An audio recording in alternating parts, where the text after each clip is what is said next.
It can be inferred from the passage that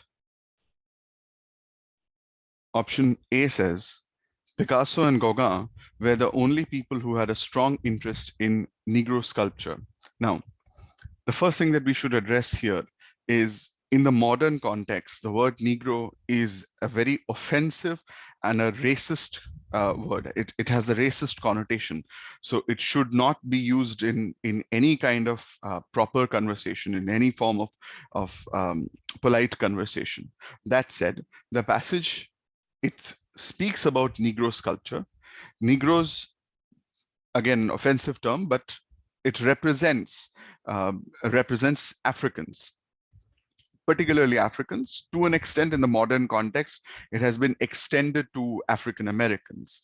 The word Negro has the same connotation as the word coolie has for Indians.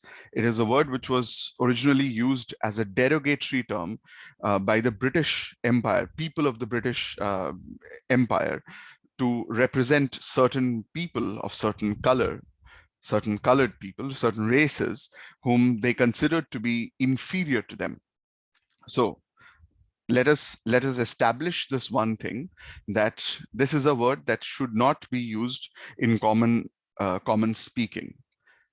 In the context of the passage, this option is quite incorrect. We see it mentioned here at the end of the first paragraph. Gauguin first found new value in the primitive, but in those days, it was not just he and Picasso who had an interest in Negro sculpture. Fauvists such as Matisse, Vlaminck, and Derain also had strong interest in Negro sculpture and even collected it. So to say that Picasso and Gauguin were the only people interested in having a strong interest in Negro sculpture is definitely incorrect. A is out. Option B says Negro sculpture had some influence on Cubism. This is quite true. In fact, not just some influence, it had a very strong influence. We see this from the second paragraph overall. Nevertheless, Picasso's interest was different from the others. Picasso used Negro sculpture as a clue to part from traditional anatomical human physical structure and derived a form which combined elements seen from many different angles, leaving the tradition of seizing natural objects from a single angle under the laws of perspective, a tradition which had existed since the Renaissance, and while shifting the viewpoint to the object to different positions at the same time, dividing it into many fragments seen from various angles, and rearranging these fragments later became an important characteristic of Cubism. So to simplify this, shorten this, Negro sculpture definitely, at least in the case of Picasso, had an influence on his work, a new form that he created, and this eventually became the key aspect of Cubism. So in a simplification, B is quite true. We can qualify it. Option C tells us Negro sculpture might have had an influence on Fauvism. This is highly unlikely because we have already established this, that while Fauvis did have a strong interest in Negro sculpture and even collected it, Picasso's interest was different from the others.